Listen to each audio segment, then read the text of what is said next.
It's you and me against the world. We attack at dawn. Alright, and we are back. Alright. If you haven't already, we just watched the RebelTaxi's Mad Cartoon Network's evolution, a robot chicken for kids. Now we're moving on to the Grim Adventures of Billy and Mandy, the darkest cartoon network show. Another Taxi reel, so if you haven't already, definitely go check them out. But actually, we just ran into him, like, just looking for clips for Mad TV, and then they also happen to have the Billy and Mandy breakdown, so I was like, might as well just check this out, see what he's talking. Alright, here we go. Look at me body! Look at me body! Look at it! Look at it! Look at me body! Oh no.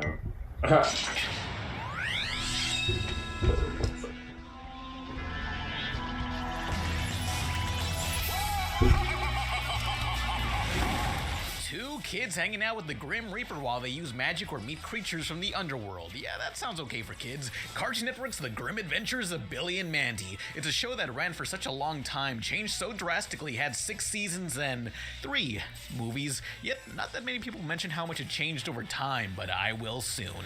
Yeah, and now you're our best friend forever!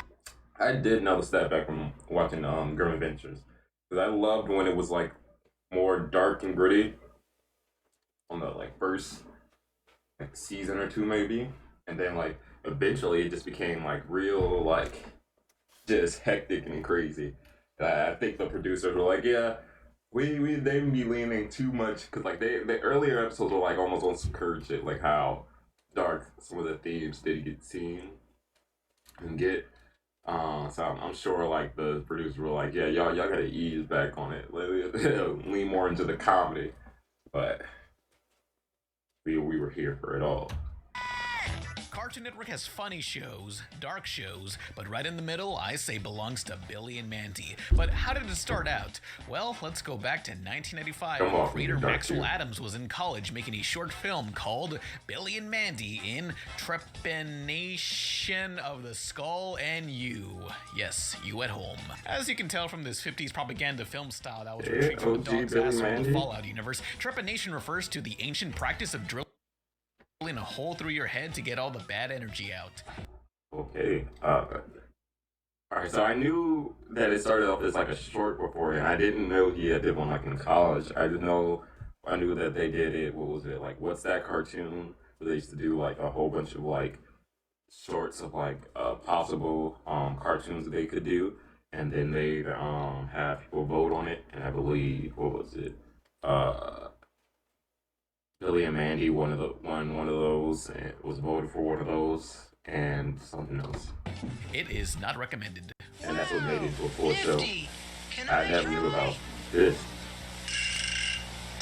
Nifty! To get all the bad energy out. Universe, trepanation refers to the ancient practice of drilling a hole through your head to get all the bad energy out. It is not recommended. Wow! Nifty! Can I try? Maxwell eventually got a job in the industry and was working on the likes of Cow and Chicken, Twisted Tales of That honestly makes sense. Maxwell Right eventually there. got a job in the industry and was working on the likes of Cow and Chicken, craziest family. You know your show is unhinged when every night the main character's family is sitting there eating a full plate of ass. Each one of them, like, absolutely diabolical. Hold on.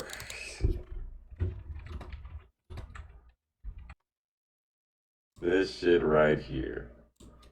Moms, do your kids get bored with the same old meals day after day? Then feed them Rear Admiral Floyd's pork butts from Wesco. Rear Admiral Floyd's pork butts provide 2 of the 3 major food groups, pork and butt. Pork and butt, 2 of the 2 major food groups. Are we? What the? So, if you're stuck in a rut and you don't like nuts, you'll fill your guts with our pork butts. Tasty, hormone-enriched in a rut and you don't like... If you're stuck in a rut and you don't like nuts, come try our pork butts. What in the slogan hell? Pork and butt. So, if you're stuck in a rut and you don't like nuts, you'll fill your guts with our pork butts. Tasty, hormone-enriched Rear Admiral Floyd's pork butts from Wesco. Cow and Chicken's mom serves up the finest pork butts only on Cartoon Network. Mom. What the fuck? Oh my god. Yeah. Show is completely unhinged. Cow and Chicken is on the list as well. We will be visiting that. Oh my god. Cow and Chicken, Twisted Tales of Felix the Cat, and a never-produced Blues Brothers cartoon. While at Cartoon Network, someone saw his drawings of these two kids with the Grim Reaper, the symbol of death, and told them, hey, you should totally pitch this to a kids network. Somehow that worked as a pilot was made and released in the first annual Cartoon Network Big Pick Weekend. It's where kids voted for their favorite pilot to be made into a series. There were two winners, Billy and Mandy, along with Whatever Happened to Robot Jones. What a self-explanatory title for a show. Yeah, because literally, what did happen to that show? It literally just disappeared. Evil Con Carne! That is also on the list. This is lost media right here. What? Where's my pen? Yo, this guy might be the truth. He's literally got all the shows we're looking to watch at some point. And we are the stars of Grim and Evil, the newest cartoon. Yes, Next is Grim the Mandy episode of our and Evil Con Carne used to appear at the same time. I completely forgot about Grim and Evil. Holy shit. new show here on Cartoon Fridays. Billy and Mandy was a show all about its character dynamics. Billy, the dumb one, Mandy, the cynical, and Grim, a whiny reaper who lost a limbo contest and now serves these kids. A simple premise had really evolved during its run. Was it for the best or worst? Let's find out. Cue the intro, it's Juice and Jam time.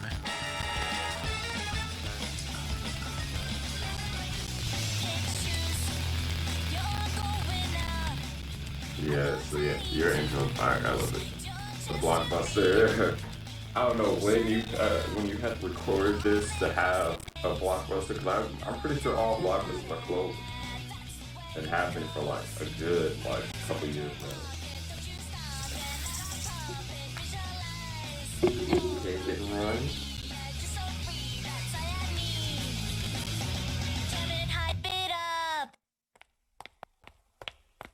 Smile. Tomorrow will be worse. All of her intros are fire.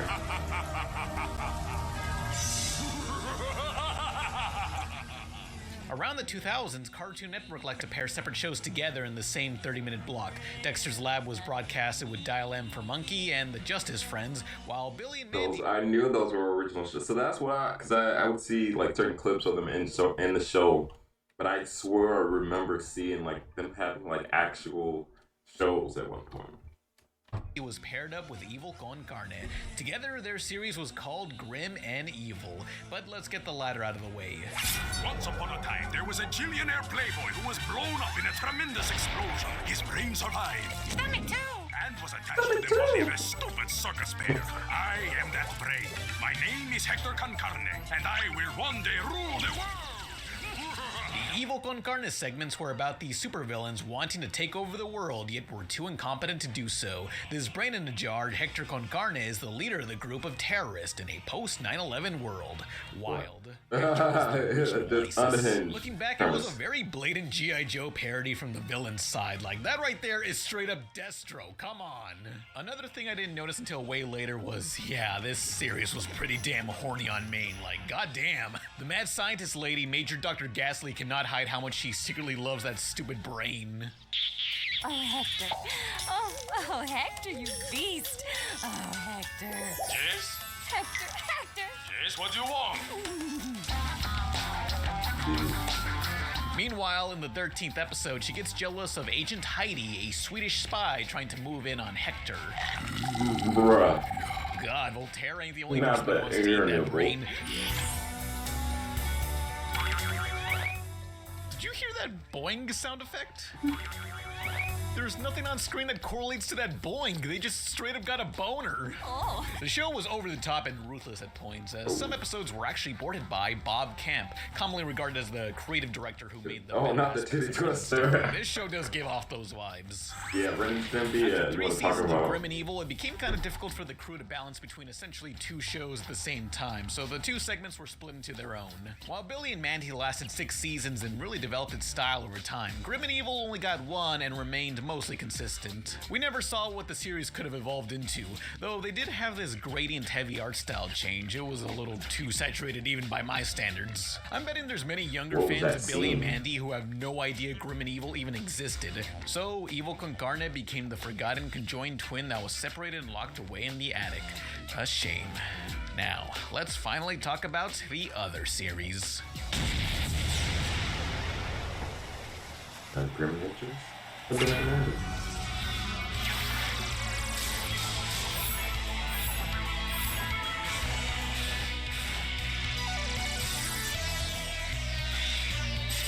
Finally, in 2004, Billy and Mandy got rid of that hanger-on, and so began the grim adventures of Billy and Mandy, the most well-known incarnation of these characters. And with their new intro, they had this shot of these tombstones, which if you can look past the 480p grain effect, they actually list Evil con Carne as well as other Oh, shows shit. gone to.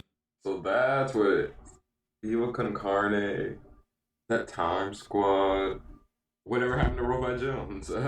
Soon, Time Squad and Robot Jones. That's wild. R.I.P. Why, Grim? Why do the Never kids knew die that. young? Well, usually because I get confused. To be honest, as a kid, the first season of Billy and Mandy was something I watched but didn't really care for. I grew to love it in the later seasons, yet early on was so different. It still had that wacky attitude, except it was a much slower series with an emphasis on horror. Like, this was a show what that I wanted to set love. the mood before the comedy comes in. Seasons came, It and really seasons set a went, point. and took old Mrs. Doolin with them. There were plenty of characters introduced that were still funny, but with a bit of uneasy synth music. It really felt as if something was off about this show, like Nurgle, this underground tentacle monster who seemed a lot more menacing when I was younger. Even his son Nurgle Jr. was kind of creepy. Yeah, no, they were really like out here. Nurgle Jr. was on to trash. Don't worry, Billy. They're just sleeping. All of my pretty friends sleeping. After their first appearance, they kind of lost a bit of that edge, but they were still a threat. I wouldn't say it's as spooky as Courage the Cowardly Dog, but there were It's some wild. episodes that just ended with everyone dead or vanishing from existence. No solution, it all just ends. Hello? Hello? Hello? Hello? Watching They the had some first and second crazy-ass season back to things. back is a real contrast. Like, listen to the title card music. There's your line.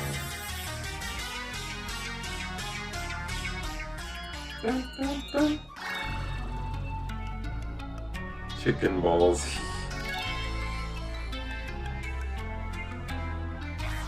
That's kind of. They still have plenty of gruesome jokes and stuff that is So flat out rabid. evil, like that damn evil rabbit. I love you. And love it. And I love you to death. Okay, one of the best There's a episodes. reliance on gross out too, more Ugh. often mentioning going poopy and diarrhea. Like, everyone does that. You ain't special. Tonally, the mood is much bouncier and faster. It's complete insanity by this point.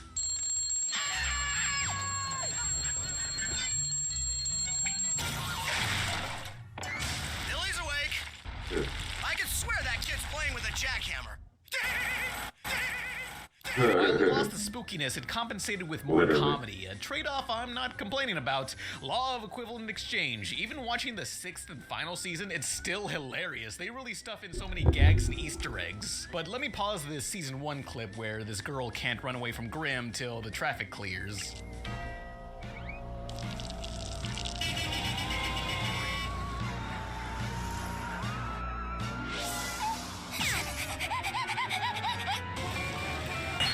Look at that, it's JFK the day he got shot, and also Translove. Dang, ahead of its time. Boom! Headshot!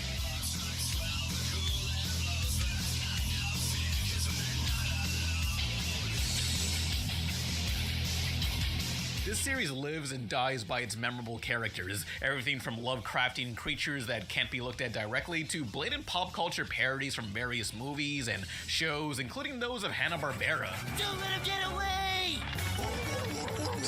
But there were more prominent reference characters. When you combine a few 80s cult action heroes together, you get the monster hunter with a chainsaw for an arm, Hostel Gatto, this gruff lughead voiced by Dietrich Bader. Hey, Batman. I'm not sure who that second one. Such a perfect Wait, is that Napoleon Dynamite? voice for the role. I didn't realize he was Rex Kwon Do from Napoleon Dynamite. You sharpshooting me, good pudding. What? You stepping in my cornflakes. No, Let me tell you something about stepping in someone else's cornflakes. It's a weird way to eat cornflakes. Does this show rely too much on references? Yes, got it. Sort of. These are super obvious, but as kids, me and I'm sure others didn't realize they were references and just found them funny. That's all you need. And how about Eris, the goddess of discord, who frequently showed up just to be an asshole and looked like the mom from American Dad? She's one character that also went through tons of redesigns. Maybe the outfit was too much or too little. I guess too little. Though much of these redesigns came from just trying to streamline these models so they're not too detailed. Now, maybe I'm just cherry picking here, but I noticed early on the main duo's friend, Erwin, kinda... Erwin is insane. Erwin and Dracula are two of the best parts of it. Erwin was like, you want to talk about being a horny old maid? Down bad for Mandy to the max. Like, it showed up. This dude shows up in Mandy's locker with a fucking lemon or some shit is sucking the shit out of his lemon. Fancy meeting you here. This is my locker. So it is. So it is. Isn't it sublime?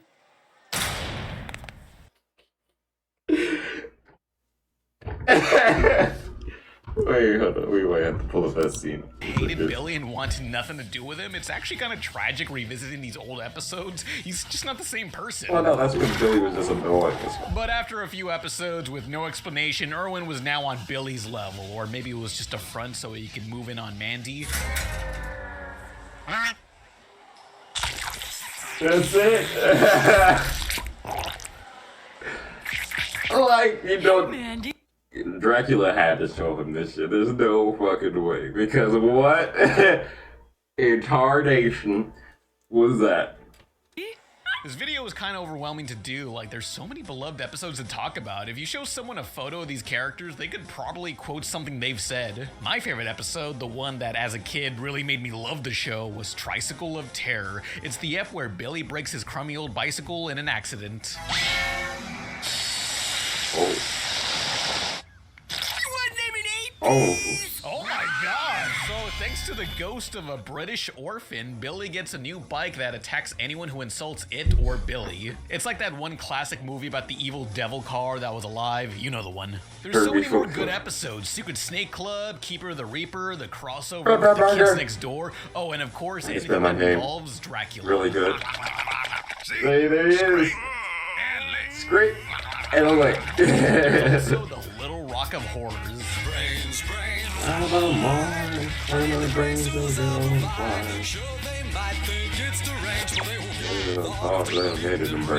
That's the musical episode with the meteor that ate brains. The singer of that song, Voltaire, made a video explaining how he got to be a part of the show and how he sort of got screwed over by a contract, but it worked out well in the end. It's a good video. The best part was Voltaire being told how much he'd be paid depends on how long the song was. At most, the song could be 5 minutes, to which Voltaire replied, "This song will be 5 minutes long." So that's why there's so much vamping in the song. It's like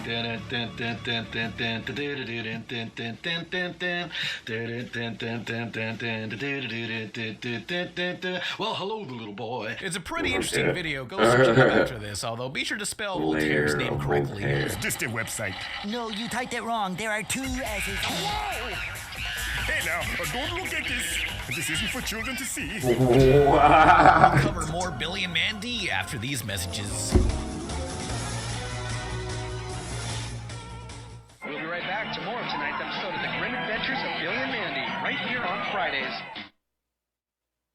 Guess who? The sponsor of tonight's video, Manscaped, also worked on female sexes too. We got the perfect package to international hits. Nice sponsor. Manscaped. You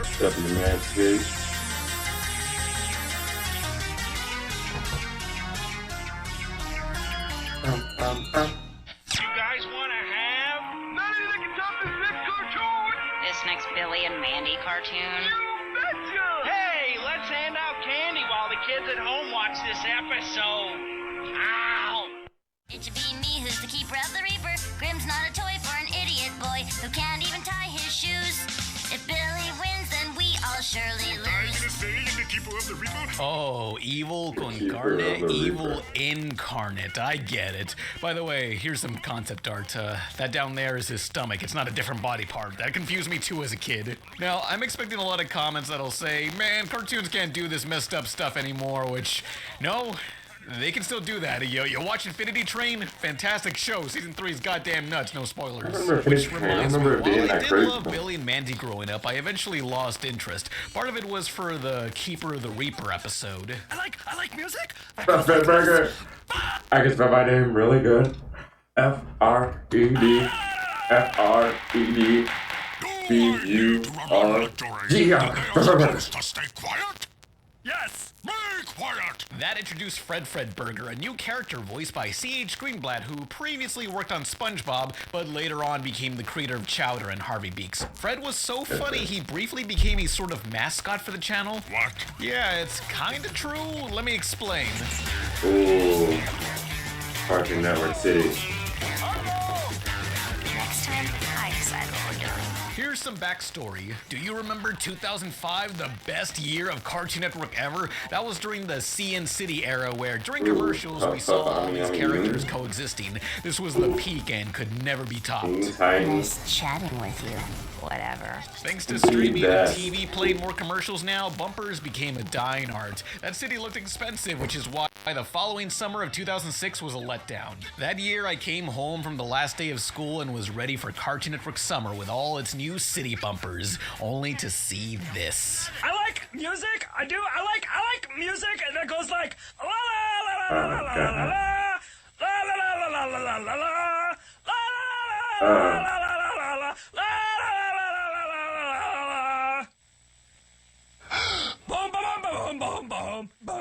Yes! That promo goes on way longer, but I actually cut it down for time. They went from a goddamn utopia of cartoons to this red background and recycled animations of these LOL so random XD so funny characters. I pooted. It was the Yes era, spoken usually by Fred Burger. Yes! To be fair, the City era could be a little too scary at times.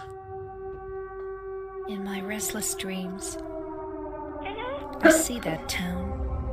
It's so fire though, like this is insanely ominous for no reason. 2006 through 2009 were the years I hated modern cartoons. There were only like 3 channels and no streaming services back then, so the options were very limited on animation. Hello, quick little jump in here. Didn't mean to hit you with a quick little moist critical jump scare. But I just wanted to add in here, I completely glazed over it during the stream, but when you made the comment that like 2008, 2009 was like the worst time for cartoons, I could not disagree more. Like, you definitely had some like hit and misses here and there, but like especially nowadays, I feel like you had like way more options back then. Like, this is the time when you had shows like Flapjack coming out. I think Soul Eater had just dropped, but that's anime. But you've got Wolverine and the X-Men, Clone Wars, what was it? Ben 10 Alien Force. There was a plethora of like different shows that if you watched anything else but Cartoon Network. Cash and Sin. So yes, even if you were watching Cartoon Network, stuff like Toonami and stuff was popping off at the time.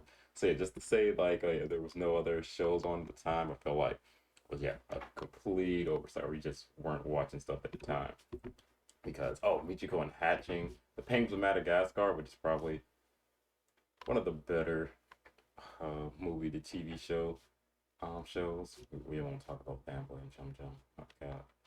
But yeah, that's all I wanted to add there.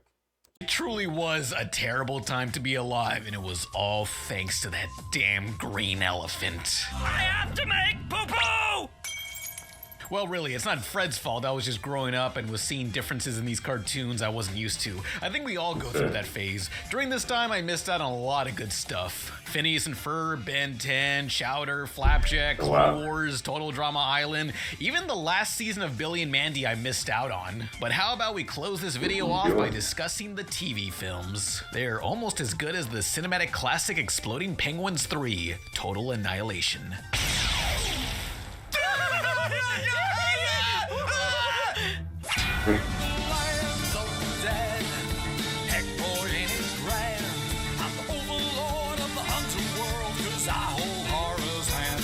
Billy and Mandy had 3 TV movies, the first being 2007's Big Boogie Adventure. This was yet another 2000s TV special that opens to the whole, we gotta go back in time and save the future. That was the exact plot of like multiple cartoons from this era, really. Kim Possible's movie, Fairly Odd Parents Channel Chasers, all of Samurai Jack. Practically every cartoon did that in the 2000s. What's the deal? Anyway, in Big Boogie's Adventure, Grimm has been deemed too irresponsible to be a Reaper and loses his powers. So the trio and their nerd friend Erwin have to get his groove back in the underworld. These characters were never much beyond their trope, but it's one of the rare points where you actually see a little more humanity in them. Even Mandy. We need to be together!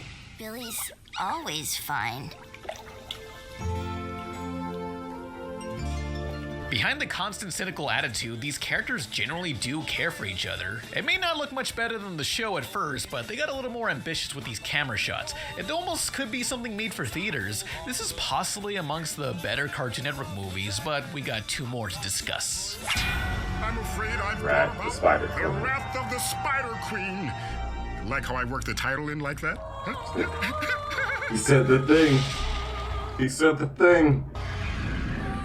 Released the Billy same and year his was Wrath of the son Spider Queen that was advertised as a movie, but His really spider was just son. a 2-parter episode. Here, Billy has a son named Jeff, who's a giant spider that he fears, voiced by creator Maxwell Adams. Gee, Dad, I'm so glad you decided to come to my wedding instead of trying to kill me again.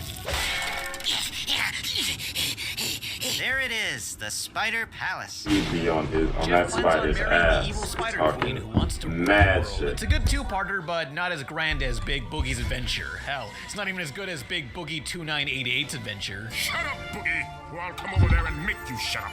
Regardless, Spider Queen still has many fantastic character moments, great background art, a spooky mood at times, and gags that are just completely mad. They go all out with these specials, but let's check out the final one. Let's go. I kind of remember this one. Under Fist, like a solo movie. Yes, mommy.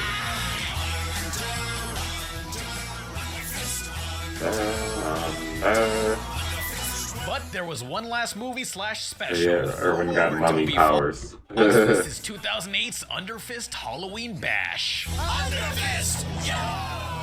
It's a super team of random side characters coming together to hunt monsters, It's starring definitely Billy's Evil nerdy friend Incarnate. Erwin, who was meant to be the pushover that redeems himself. It started as a joke idea, but Max saw something in it to develop it further, but by this point, much of Billy and Mandy's crew moved on to Chowder, so Underfist had to work with a smaller crew. Only 1 episode was made with plans for others, where they fight dinosaurs, space vampires, and Eris, who was to split herself into 2. Is that not I wild? wish I could split her into 2. What?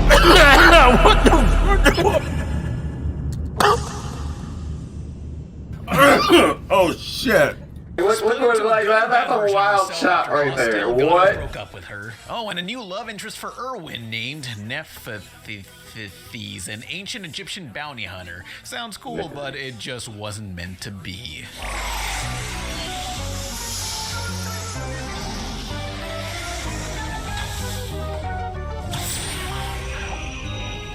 It could have gone forth as a whole series, but at the time, Cartoon Network was doing the whole let's abandon everything animated and do nothing but live action shows. What a great idea. I'll get a job I hate. Many of Cartoon Network's artists who've been at the company for years abandoned ship, and it was the reason several shows at the time ended too soon, including Billy and Mandy. Yeah, I don't know why. They had that whole live action series section and like only committed to her for like a couple months at post. But it did release some cool shit. I don't know if y'all ever saw Tower Prep. That was like the only live action that was actually somewhat decent. Where am I? Who are you guys? You don't have much time, Ian. Wait, how do you know my name? What is this place, Tower Prep? Had one of the best openings too. I'm sorry, I need answers. Oh, wait, you're out of uniform! The big question here, Ian, is who... They're like kidnapped because they have like special abilities. For instance. Give me a for instance. You know the expression, I can read you like a book? Like a second language to me. He's not lying. I can talk my way out of a fight. I can do that. Hey, guys. Scaling walls to freedom? Not so much. The Tower Prep is where exactly? I think we'll never find out. Ian. Yeah, we don't ever find out because it had like one season. Gotta think fast as to who your friends are. Sure about that? Mom? What? We're making a break for it. I'm in. This way. You always fight like that? It's easier I'm not alone.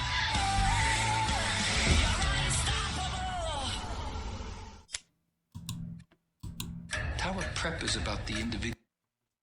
That show, like, so they all have special abilities and like they're kidnapped from like their families and everything, and like they will wake up on this at this school, and like I guess they're supposedly supposed to be teaching them how to control their abilities or whatnot, but nobody knows. Like it's very like hush hush, secret. They're just like kind of thrown into it, and they're just expected to fall in line and whatnot. And, like the teachers and students all keep each other in line. There's like a barrier around the school or whatnot, so they're essentially seem like they're prisoners. So the main character gets pulled in, and he meets this group of people who are like trying to escape essentially, and like it follows that whole thing. But like it honestly like had like an interesting storyline for me when I was younger. Let me see. And the opening, oh my god.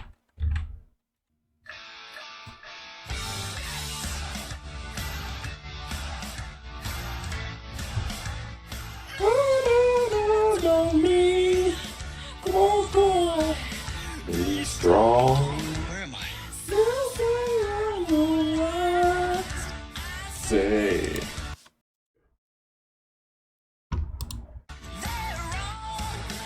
And we won't back down this time. No, we won't back down this time. Unstoppable. Can't be defeated. Unstoppable.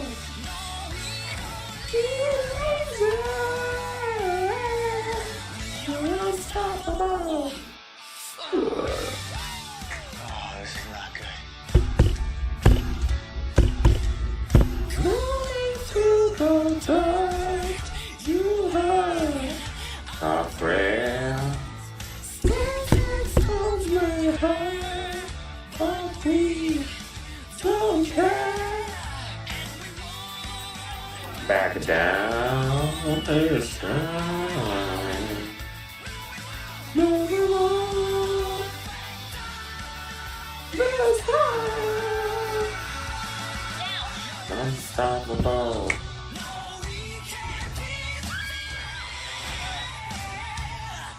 The unstoppable.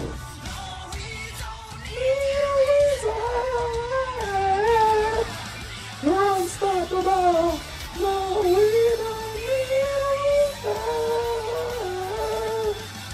unstoppable.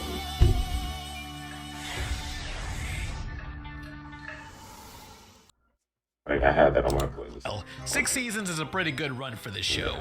While it lost the sinister mood, it still got to be one of the funniest from the network, and I say it ran the right amount of time before getting stale. But with revivals constantly happening, I'd rather see Underfist become a series instead. Seems like a concept that's long overdue. Still, you could never top the Trikey episode.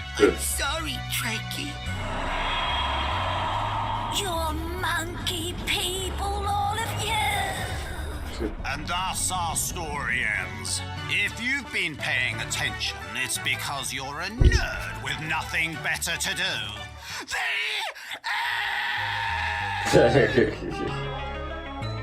Absolutely unhinged.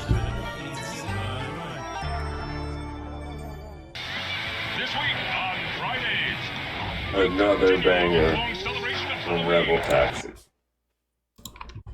Oh my gosh. Wait, now fix this screen. Oh yeah. Good times, yeah. So, yeah, like I said, we're definitely going to be checking out some of those Billy and Mandy episodes, especially some of those Dracula and Irwin moments. Absolutely insane. But yeah, like I said, I never knew about the throwbacks with the Billy and Mandy, and like he had like the college episode that dropped initially. I knew the throwback. I completely forgot about the Evil Con Carne and Grimm being like a block show with Grim and Evil. That really took me back. Same with like Dexter, because I remember the League Heroes and the Monkey Dial M for Monkey being in like Dexter's laboratory, but I always did like remember them being like a separate show of their own at some point. But like I said, like it gets lost in like the media and everything. So well, that's the amazing video. Absolutely, this is the type of stuff I love. That old throwback stuff that really gets me in that good nostalgia feel. Like I said, that really like gave me some throwbacks with Billy and Mandy, the Mad TV and all that as well, Crashbox. So yeah, that'll be it for now, but I'll check y'all later. See you too.